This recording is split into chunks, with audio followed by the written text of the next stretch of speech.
अब हम अनुप्रास अलंकार के बारे में बात कर लेते हैं कि अनुप्रास अलंकार क्या है और उसके भेद कितने हैं। तो एक एक करके हम डिटेल में उस पर चर्चा करेंगे। सबसे पहले अनुप्रास। अनुप्रास दो शब्दों से मिलकर बना है। अनु मतलब होता है बार बार और प्रास का मतलब होता है वर्ण। तो जहाँ बार बार यानी वर्ण आए। अब हम इसको जानते हैं, जहाँ पर किसी वर्ण की आवृत्ति दो या दो से अधिक बार हो वहाँ पर अनुप्रास अलंकार होता है। जैसे एक उदाहरण मैंने लिखा है, तरनी तनूजा तट तमाल तरवर बहु छावे।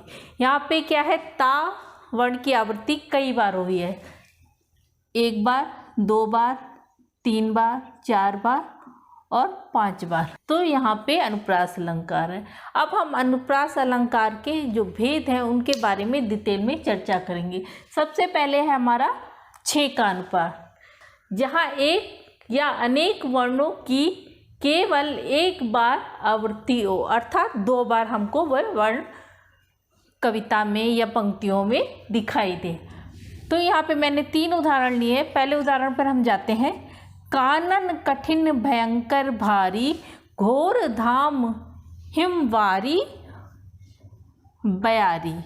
तो यहाँ पे आप देखिए, कानन कठिन, कानन में का, कठिन में का, भयंकर में भा और भारी में भा, घोर में घा और घा। तो यहाँ पे आपने देखा का वर्ण की आवृत्ति एक और दो बार हुई है, भा वर्ण की आवृत्ति एक और दो बार हुई है, घा वर्ण की आवृत्ति एक और दो बार हुई है। ऐसे ही दूसरा उदाहरण, अति आनंद मगन महतारी। इसमें क्या है, देखिए अति में आया है, आनंद में आया है, मगन में और महतारी में। तो आपको माँ दो बार दिखेगा और अ दो बार दिखेगा, अर्थात हमें यहाँ पे छः का अनुप्रास दिखाई दे रहा है साफ साफ। उसके बाद तीसरा उदाहरण है, तुम तुंग हिमालय भंग।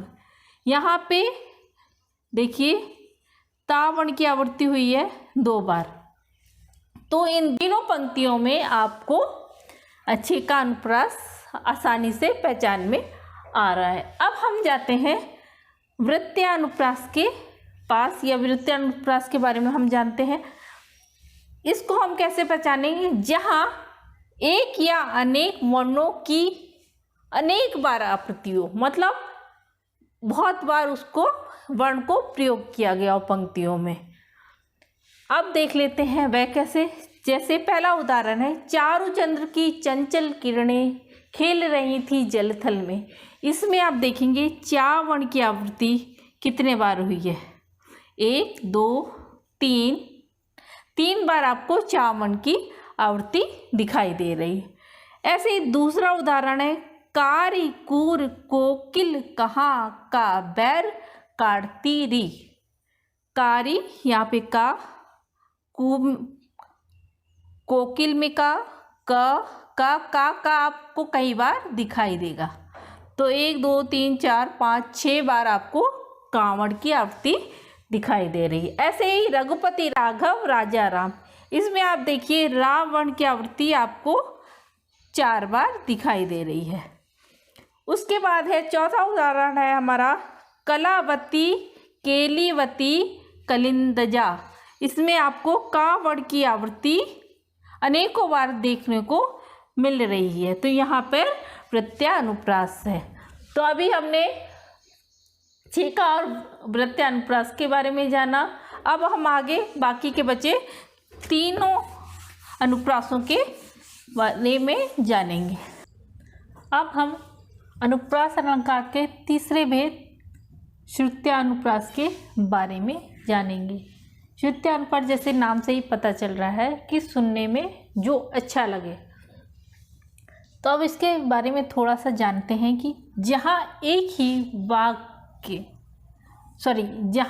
ही वाग्य यंत्र से उच्चारित वर्णों की आवृत्ति हो, अर्थात एक ही उच्चारण स्थान से उच्चारित वर्णों का प्रयोग हो, वहाँ पर क्या होगा, श्रुत्यानुप्रास अर्थात कहने का तात्पर्य ये है कि एक ही स्थान यानी तालु, कंठ या कुछ भी एक ही स्थान हमारा होना चाहिए। दंत, तालु कुछ भी हो सकता है कि जो वर्ण हमारे कविता में प्रयोग किए गए या कहीं पे भी हो किए गए हैं, वो जब एक ही स्थान से निकलते हैं तो कविता सुनने में अच्छी लगती है। तो वहाँ इसीलिए यहाँ पे इसका नाम श्रुत्यानुप्रास रखा गया। अब हम एक उदाहरण द्वारा इसको जानेंगे। जैसे दीनांत था थे दीनानाथ, डूबते सधेनु आते गृह ग्वाल बाल थे। मतलब जो हमारा जो इसमें वर्ण आए हैं वे एक ही स्थान से प्रयोग हुए हैं, तो यहाँ पे श्रुत्यानुप्रास है। ऐसे ही हमारा चौथा है अनंत्यानुप्रास। इसमें क्या है, जहाँ अंत में तुक मिलता हो। अंत में यानी काव्य की पंक्ति में अंत में तुक मिलता हो।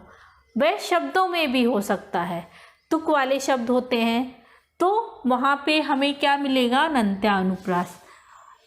अब इसके कुछ उदाहरण जान लेते हैं। जैसे लगा दी किसने आकर आग, कहा था तू संशय नाग।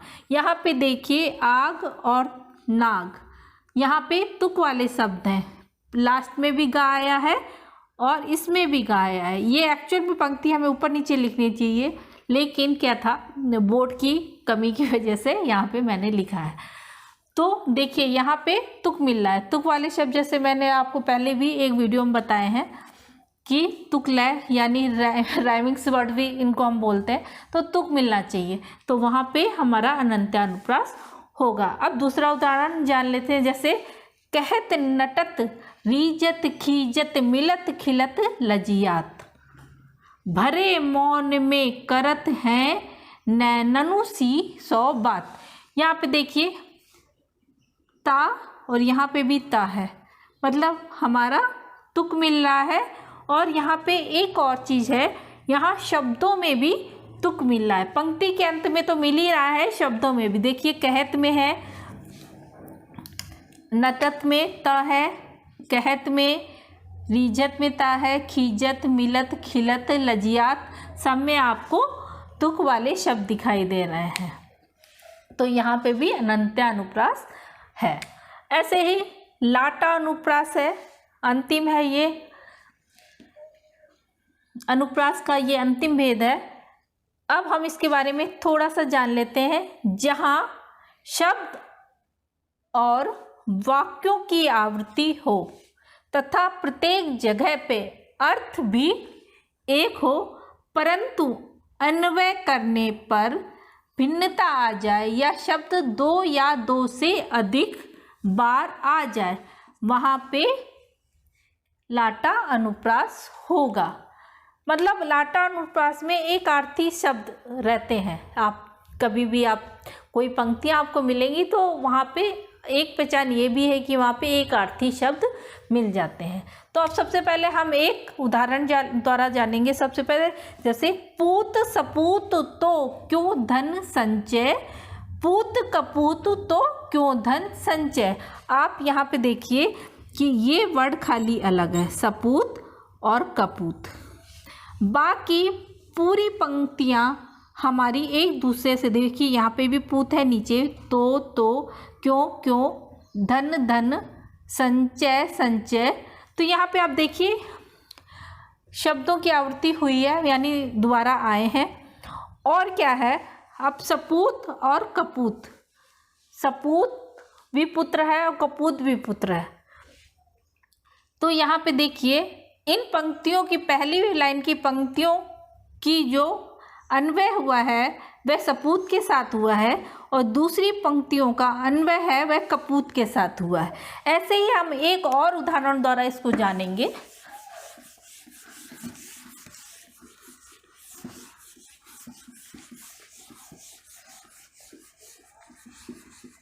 हे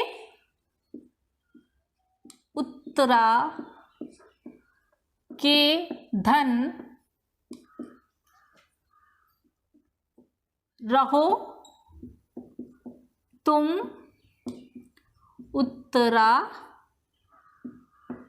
के पास में।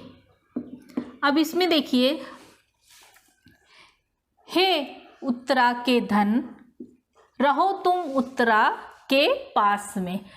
यहाँ पे देखिए उत्तरा शब्द 2 बार आया है। पहले का अन्वय धन के साथ हुआ है और दूसरे का अन्वय पास में के साथ हुआ है। तो यहाँ पे भी हमारा लाटा अनुप्रास है। आज हमने अनुप्रास के बारे में जाना कि अनुप्रास के कितने भेद हैं और उन भेदों की भी हमने डिटेल में चर्चा की। और आगे आने वाले वीडियो में उसके बाद के यमक, श्लेष, इन सब के बारे में जितने भी हमारे अलंकार हैं उनके बारे में डिटेल से चर्चा करेंगे। अगर आपको हमारा ये वीडियो पसंद आया है तो हमारे चैनल को लाइक करें, सब्सक्राइब करें। नमस्कार।